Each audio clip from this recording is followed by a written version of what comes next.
Assalamualaikum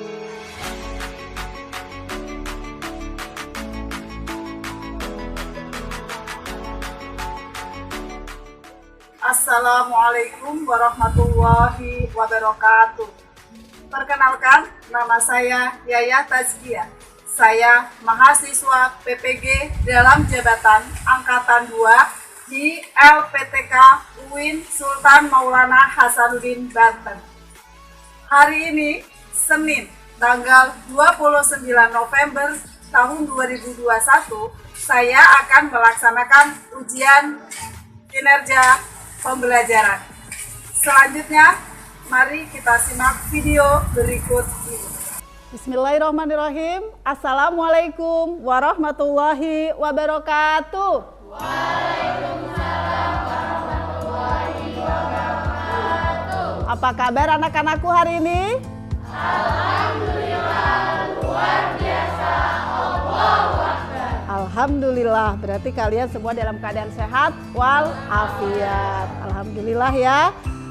Sebelumnya Ibu akan mengecek kehadiran, terutama ya. Yang pertama Ibu absen Ahmad Asep, ada Al-Adha, Alia, Andini, Anissa, Arya, Auli, Bella Paramita, Devianti, Eka Sari, Faisal, Gina Putri, Istiani, Juliawati. Alhamdulillah hadir semua. Kita harus selalu taat ya, kalau memang ada pelajarannya waktunya sekolah ya sekolah. Jadi jangan ada yang kalau tidak penting-penting banget tidak usah izin ya. Menuntut ilmu lebih penting, dan yang pasti menuntut ilmu adalah kewajiban dan berpahala. Itu yang penting ya. Jadi kalau misalkan tidak ada hal-hal yang penting di luar atau di rumah atau di keluarga, tidak usah izin, mending sekolah ya. Itu adalah sama saja dalam peningkatan kedisiplinan. Selanjutnya setelah di absen, Ibu akan memulai pelajaran, tapi sebelumnya disiapkan dulu, kita berdoa memohon petunjuk dari Allah. Mudah-mudahan materi kita hari ini, pembelajaran kita hari ini penuh berkah ya. Silakan Anissa pimpin untuk doa. Baiklah, sebelum belajar, marilah kita berdoa bersama-sama. Berdoa dimulai.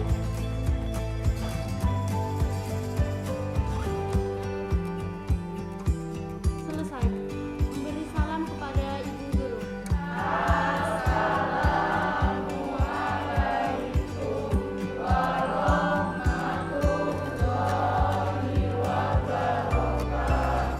Waalaikumsalam warahmatullahi wabarakatuh. Pada hari ini kita akan mempelajari pelajaran yang mana tujuan pembelajaran kita hari ini adalah melalui observasi, pembiasaan dan kegiatan pembelajaran dengan pendekatan saintifik dan model discovery learning.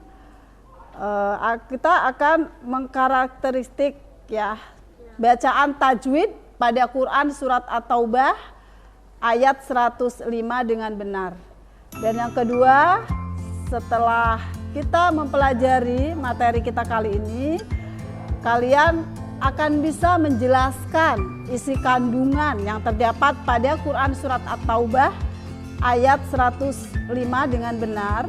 Dan yang ketiga, membenarkan hikmah yang terkandung pada Quran surat At-Taubah ayat 105 dengan benar, dan menerapkan perilaku yang sesuai dengan Quran surat At-Taubah ayat 105 dengan tepat. Nah, itu adalah tujuan pembelajarannya. Ya, jadi paham ya? Setelah kalian mempelajari materi kali ini, diharapkan keempat tujuan pembelajaran tadi kalian kuasai ya. Oke, selanjutnya materi pembelajaran. Sebelum kita ke materi pembelajaran ya, ada pembacaan ayat terlebih dahulu seperti biasa. Pembacaan ayat silakan, untuk kali ini gilirannya Ahmad Asep. Silakan Ahmad Asep dibaca ayat Quran surat At-Taubah ayat 105 halaman 95. A'udzu billahi minasy syaithanir rajim. Bismillahirrahmanirrahim. Wa qul i'malu fasayarallahu 'amalakum wa rasuluhu wal mu'minun. وَسَتُرَدُّونَ إِلَى عَالِمِ الْغَيْبِ وَالشَّهَادَةِ فَيُنَبِّئُكُم بِمَا كُنتُمْ تَعْمَلُونَ. Shadaqallahul Azim. Oke, terima kasih Asep. Bacaannya luar biasa ya, sudah sesuai dengan makhraj ya. Nanti di awal pembelajaran Ibu akan memberikan pertanyaan mengenai tajwid dari bacaan Quran surat At-Taubah ayat 105 yang barusan Asep baca. Anak-anakku, sebelum kita memasuki pembelajaran, Ibu akan menayangkan sebuah tayangan. Silakan kalian simak ya, saksikan dan sambil diperhatikan, sambil dikritisi, sambil dihayati. Ini tentang apa ya? Karena nanti di akhir video seperti biasa Ibu akan bertanya, ada apa di sini?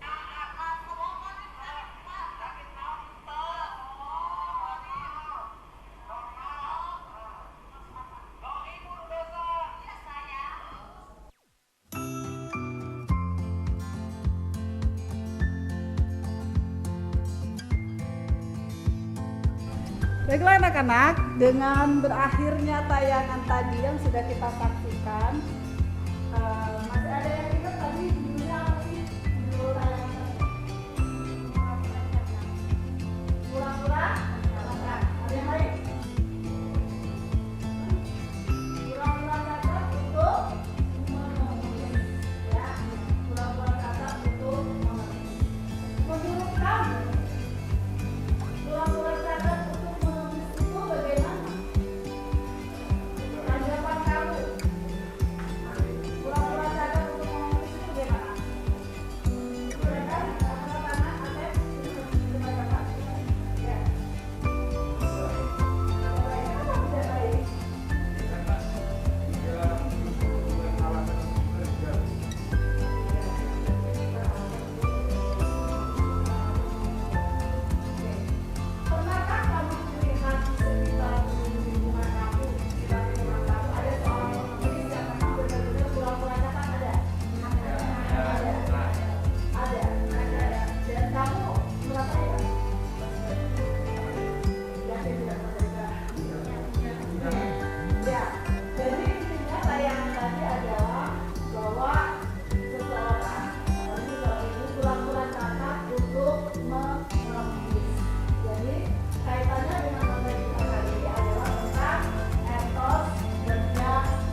minasyaitonir rajim. Bismillahirrahmanirrahim. Wa qul i'malu fasayarallahu 'amalukum wa rasuluhu wal mu'minun wasaturadduna ila alimil ghaibi wasyahadati fayunabbi'ukum bima kuntum ta'malun. Dan katakanlah, bekerjalah kamu, maka Allah akan melihat pekerjaanmu. Begitu juga Rasulnya dan orang-orang mukmin. Dan kamu akan dikembalikan kepada Allah yang maha mengetahui yang gaib dan yang nyata. Lalu diberitakannya kepada kamu apa yang telah kamu kerjakan. Quran Surat At-Taubah ayat 105. Baiklah, materi kita kali ini seperti yang sudah dibaca sudah dibaca oleh Anissa tadi, yaitu Quran Surat At-Taubah ayat 105, dan Sari Tilawah juga dibaca oleh Bella Paramita. Berarti kita sudah memasuki materi pembelajaran ya. Yang pertama yang akan kita bahas yaitu tentang mengkarakteristik hukum tajwid. Hukum tajwid di mana?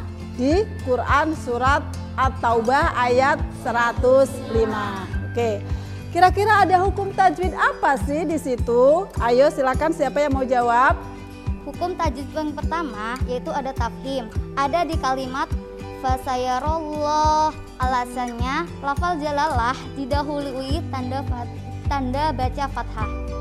Hukum tajwid yang saya temui yaitu alif lam qamariyah di lafadz wal mu'minun. Alasannya karena alif lam bertemu huruf mim dan tidak bertasydid. Hukum bacaan yang saya temui alif lam syamsiyah di kalimat wasyahadah. Alasannya alif lam bertemu huruf shin dan bertasydid. Hukum tajwid yang saya temui ada di kalimat fayunabbi'ukum bima, yaitu hukum bacaan ikhfa syafawi yang alasannya mim mati bertemu huruf ba. Baiklah, dengan jawaban tadi ya dari siapa yang pertama tadi? Gina, Devi, Arya, Alia, dan Andini ya. Berarti kalian sudah mewakili bahwa kalian sudah bisa mengkarakteristik hukum tajwid pada Quran Surat At-Taubah ayat 105. Oke. Selanjutnya kita akan memasuki ke materi pembelajaran. Apa itu etos kerja? Silakan perhatikan video etos kerja berikut ini. Bismillahirrahmanirrahim. Assalamualaikum warahmatullahi wabarakatuh. Media pembelajaran kali ini kita akan membahas etos kerja unggul. Media pembelajaran PAI untuk SMA atau SMK kelas 11. Etos kerja adalah pandangan hidup yang khas dari suatu golongan sosial atau semangat kerja yang menjadi keyakinan seseorang atau kelompok. Jika dikaitkan etos kerja dengan muslim, maknanya adalah cara pandang seorang muslim bahwa bekerja itu tidak hanya bertujuan untuk memuliakan diri, tetapi juga manifestasi amal soleh yang mempunyai nilai ibadah di sisi Allah Subhanahu wa Ta'ala. Sesuai sabda Rasulullah Sallallahu Alaihi Wasallam yang artinya, dari Abi Hurairah berkata, Rasulullah Sallallahu Alaihi Wasallam bersabda, sungguh seorang dari kalian yang memanggul kayu bakar dengan punggungnya lebih baik baginya daripada dia meminta-minta kepada seseorang, baik orang itu memberinya atau menolaknya. Hadis riwayat Bukhari 1470. Beberapa prinsip etos kerja muslim diuraikan sebagai berikut. Yang pertama adalah bekerja, beraktivitas dan beramal karena Allah. yaitu seluruh kegiatan hidupnya dilakukan sebagai perwujudan rasa syukur kepada nikmat Allah Subhanahu wa Ta'ala. Yang kedua, berorientasi akhirat, yaitu menetapkan sasaran pencapaian hasil kerjanya kepada kesuksesan dunia dan akhirat. Dan yang ketiga, berkarakter kuat, yaitu memiliki reliability, dapat diandalkan, dan juga memiliki kekuatan fisik dan mental dan spiritual. Yang keempat, berkarakter amanah, yaitu memiliki integritas, jujur, dan dapat memegang amanah. Yang kelima, bekerja keras, yaitu sikap pantang menyerah, terus mencoba sampai berhasil. Kita dapat meneladani ibunda Nabi Ismail alaihissalam, yakni Siti Hajar.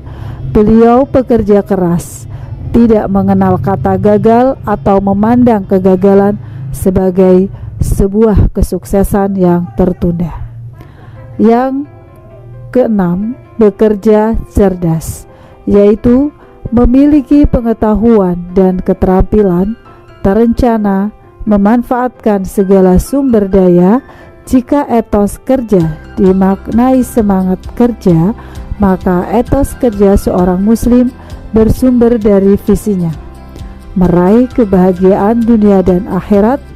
Jika etos kerja dipahami sebagai etika kerja, sekumpulan karakter, sikap, mentalitas kerja, maka dalam bekerja seorang muslim senantiasa menunjukkan kesungguhan. Berikutnya yaitu manfaat etos kerja atau kerja keras. Manusia diwajibkan berusaha dalam rangka memenuhi kebutuhan hidup dan tidak terlalu tergantung dengan orang lain, karena Allah Subhanahu wa Ta'ala sudah menjamin rezeki setiap makhluknya. Namun demikian bukan berarti kita bermalas-malasan menunggu rezeki, tetapi harus berusaha dengan sungguh-sungguh. Tanpa itu mustahil keinginan akan tercapai.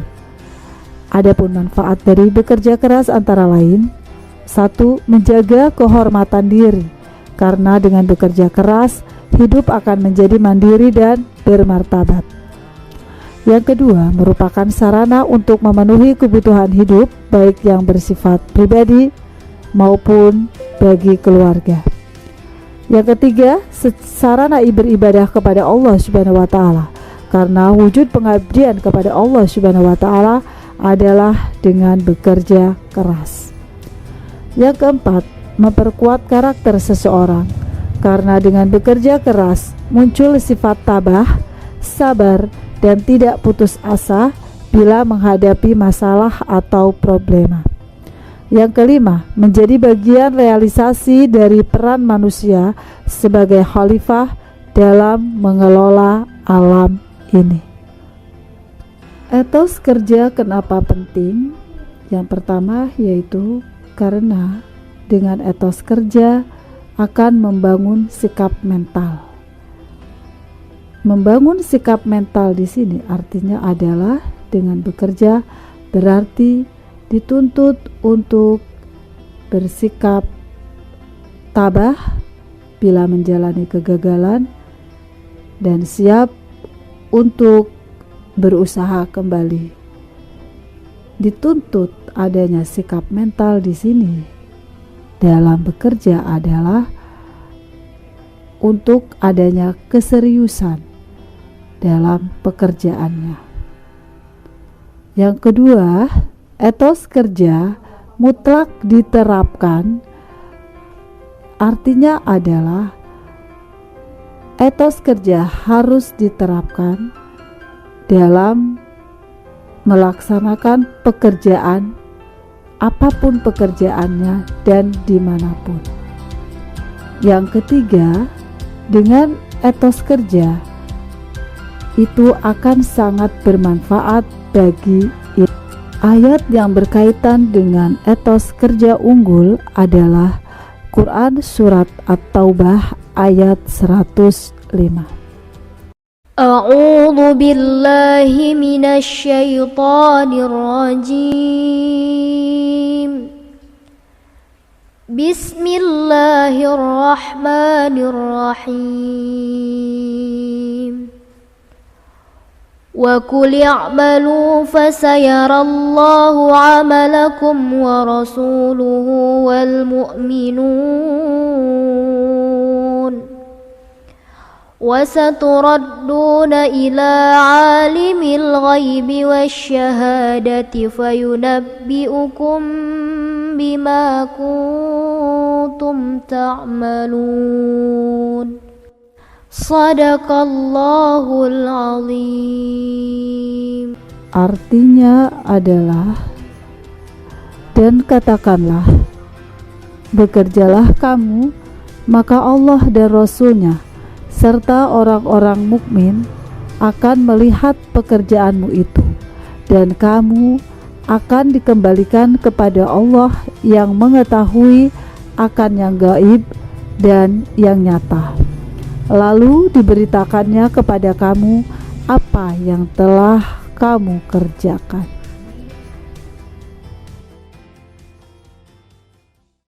Baiklah anak-anak, setelah penayangan video pembelajaran tadi ya, Ibu akan memulai ke acara diskusi, yang mana untuk acara diskusi ini nama-nama kelompok sudah Ibu buat ya.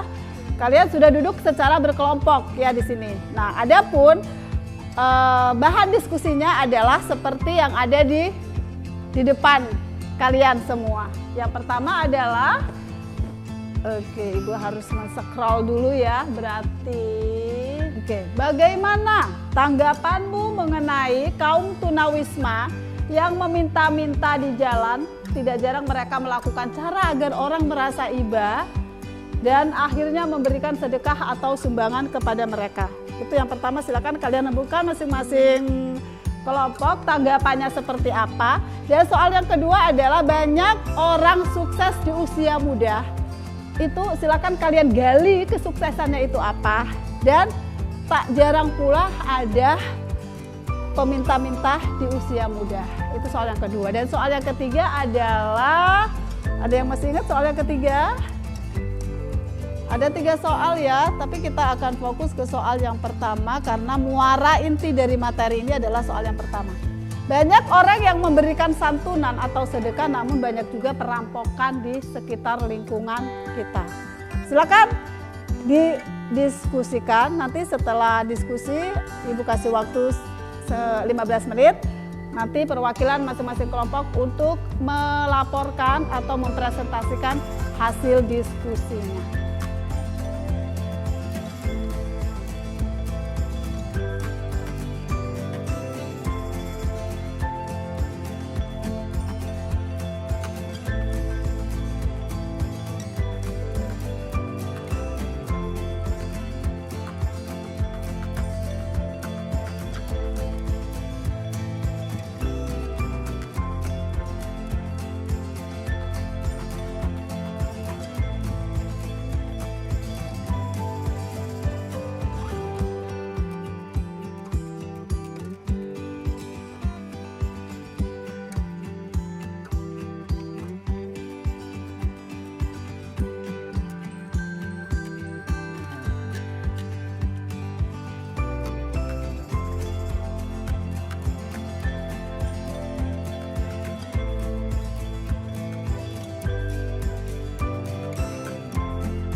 Oke, cukup ya diskusinya. Kita sekarang mulai presentasi hasil rembukan diskusi kalian bersama tim kelompok kalian. Yang pertama, silakan kelompok pertama untuk mempresentasikan terlebih dahulu. Silakan, langsung aja berdiri siapa yang mau. Ya, yang lain perhatikan. Dari soal 1, dari tanggapan diskusi kami mengenai kaum tunawisma yang meminta-minta di jalan, yaitu tidak setuju. Seharusnya kaum tunawisma tersebut harus adanya usaha agar tidak melakukan perbuatan haram, karena mengemis itu sangat diharamkan oleh Allah Subhanahu wa Ta'ala. Selanjutnya ke nomor 2, yaitu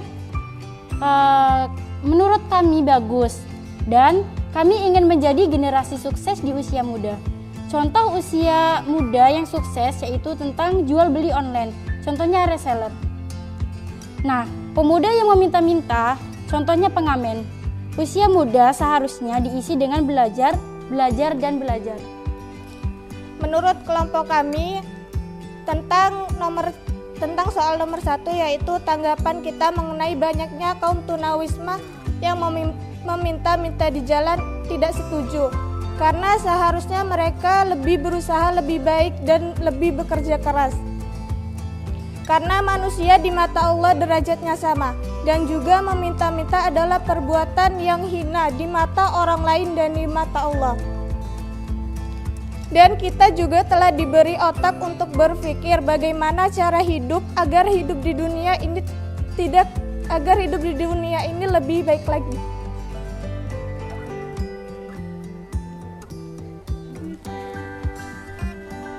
Untuk soal yang nomor 2 yaitu tentang kesuksesan di usia muda, bagi kelompok kami adalah sesuatu yang luar biasa dan patut kita contoh.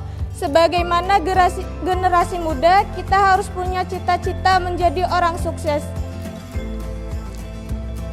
di usia muda. Adapun menurut kelompok kami, kiat-kiatnya atau contoh kesuksesan di usia muda seperti yang fenomenal di zaman ini yaitu tentang YouTuber, di mana YouTuber membutuhkan kreativitas sebagai pembuat YouTube untuk menarik subscriber tentang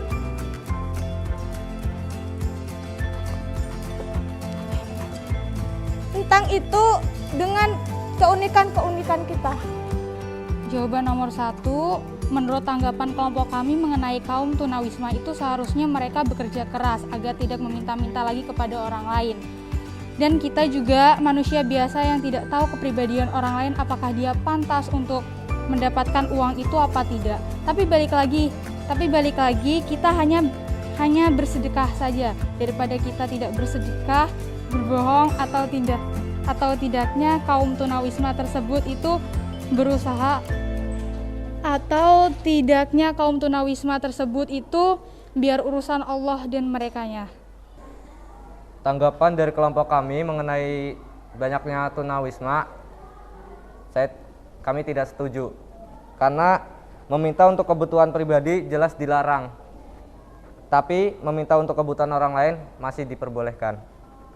Barang siapa meminta-minta padahal dirinya tidaklah fakir, maka ia seakan-akan memakan bara api. Haji riwayat Ahmad.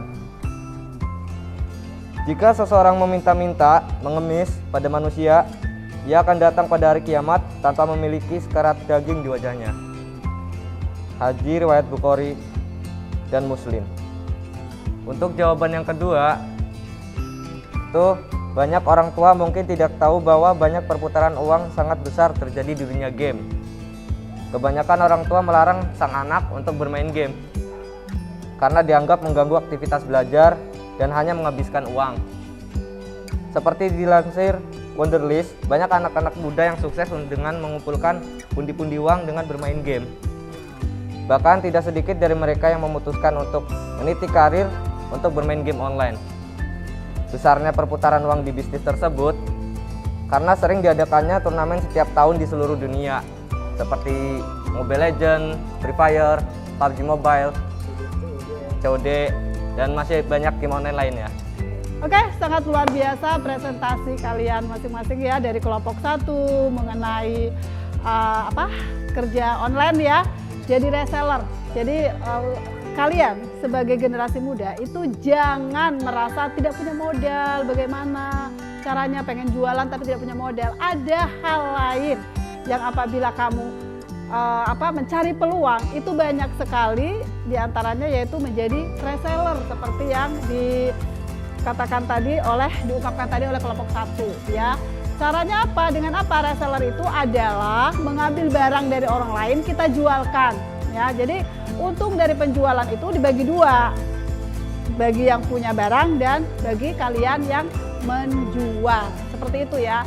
Kalau pertanyaannya jual beli apa itu banyak ya, apalagi kalian generasi milenium kali ini ya, generasi milenial banyak sekali hal ya yang ingin dibeli baik itu fashion atau juga apa selain fashion apa? Nah, seperti itu. Apalagi? Nah, itu termasuk dalam fashion gaya ya. Nah, itu adalah jawaban dari kelompok 1. Sangat bagus sekali ya, kreatif. Terus yang kedua yaitu apa tadi jawabannya? Ibu lupa. YouTuber ya. Nah, YouTuber juga salah satu bentuk kiat menjadi sukses di usia muda ya. Kenapa? Karena kalau kita membuat konten yang unik, mencari sesuatu yang diminati oleh masyarakat kalangan muda seperti kalian yang tentunya sangat banyak pengguna itu ya dan penikmat media sosial terutama YouTube. Insya Allah kalau kamu berusaha kiat ya, ulet, rajin, kreatif untuk membuat konten dan menarik subscribe banyak, insya Allah pundi-pundi uang itu akan muncul sendiri ya, seperti yang selama ini sudah kita kenal. Siapa YouTuber terkenal? Nah terus ada lagi. Nah, itu kan di kalangan milenial ya, walaupun di kalangan ininya juga ada ya. Seperti itu. Nah, kelompok 3 tadi luar biasa sekali ya. Kalau kelompok 3 itu mengenai game online ya. Dan mungkin sebagian, bahkan ibu sendiri juga sependapat dengan apa yang dikatakan Faisal tadi, bahwa game online itu ternyata tidak hanya sekedar game. Awalnya mungkin ibu juga berpikiran seperti itu. Ngapain gitu kan, kayak orang bengong, kayak orang autis ya, main game ya. Padahal itu otak berputar ya, bagaimana caranya biar game itu sukses, begitukah caranya? Oke. Biar tidak kalah ya, harus menang terus. Oke. Aplaus juga buat kelompok 3, luar biasa. Dan kelompok 4 itu mengenai apa tadi? Atlet. Oke. Generasi muda itu bisa loh sukses di usia muda dengan menjadi atlet. Banyak contoh misalnya sepak bola ya. Banyak loh pesepak bola kalau memang dia apa sih namanya tuh, menguasai atau juga pinter, itu diambil oleh klub-klub untuk dijadikan anggotanya. Dan itu sudah jelas banget kalau main dan menang itu pasti akan mendapatkan pundi-pundi. Oke, selain pesepak bola apa lagi? Bulu tangkis, pencak silat ya, Julbek ini termasuk Yuliawati. Oke, termasuk ke dalam atlet pencak silat. Seperti itu ya. Selain itu juga renang ya, atletnya juga nggak mesti harus jadi atlet ya. Seniman juga bisa. Contoh penyanyi. Selain penyanyi, pelukis. Selain pelukis, penari. Nah itu. Jadi sukses di usia muda itu pasti kalian bisa raih dengan cara-cara dan kiat-kiat yang sudah kalian ungkapkan tadi ya, di diskusi dan di presentasikan tadi ya. Baiklah, selanjutnya yaitu kita akan langsung merefleksikan untuk di kegiatan penutup ini. Artinya refleksi ini, materi apa yang sudah kalian terima dan kita simpulkan bersama-sama ya, sesuai dengan materi pembelajaran yang sudah ibu tayangkan di video tadi dan juga soal-soal diskusi. Kita simpulkan di sini bahwa ya, ada yang masih pegang buku paket buku ini fotokopian ya, 48 silakan dibuka. 48 silakan dibuka. Kesimpulannya ibu minta dari kalian untuk membaca, silakan Asep. Nilai etos kerja yang pertama yaitu yakin lawan ragu-ragu, yang kedua optimis lawan pesimis, yang ketiga kuat kemauan lawan lemah keinginan, yang keempat rajin lawan malas, yang kelima berani dengan pertimbangan lawan takut mengambil resiko, yang keenam dermawan lawan bakhil, yang ketujuh bebas dari hutang lawan terlilit hutang, yang kedelapan membangun jaringan luas lawan miskin jaringan. Baiklah, itu refleksi atau kesimpulan materi pembelajaran kali ini sudah disimpulkan oleh Asep ya, mengenai nilai etos kerja. Barangkali ada yang mau ditanyakan? Apa sudah cukup mengerti, paham? Dan siap untuk bekerja keras? Ya. Siap untuk jadi orang yang rajin? Ya. Siap untuk ulet? Kreatif? Inovatif? Luar biasa. Tepuk tangannya buat kita. Oke, baiklah ya. Dengan berakhirnya kesimpulan tadi yang sudah dibacakan oleh teman kita dan kalian juga sudah siap untuk mengikuti kiat-kiat bagaimana jadi orang sukses di usia muda. Berarti berakhir juga materi pelajaran kita kali ini. Namun sebelumnya Ibu akan memberikan materi pembelajaran untuk minggu depan, yaitu tentang iman kepada kitab-kitab Allah Subhanahu wa Ta'ala. Jangan lupa dibaca dulu malamnya Nong ya. Jadi biar pagi di sekolah, nggak mesti pagi sih karena kalian juga shift siang ya. Jadi biar di dalam proses pembelajaran tuh kalian sudah ada gitu materi yang akan disampaikan oleh Ibu, dan juga ada hal-hal yang perlu kamu tanyakan atau tidak dipahami ditanyakan pada saat pembelajaran. Paham ya? Oke. Berarti untuk mengakhiri materi pelajaran kita kali ini, marilah kita bisa bersama-sama membaca Alhamdulillahirabbil alamin wabillahi taufiq wal hidayah. Wassalamualaikum warahmatullahi wabarakatuh. Waalaikumsalam warahmatullahi wabarakatuh.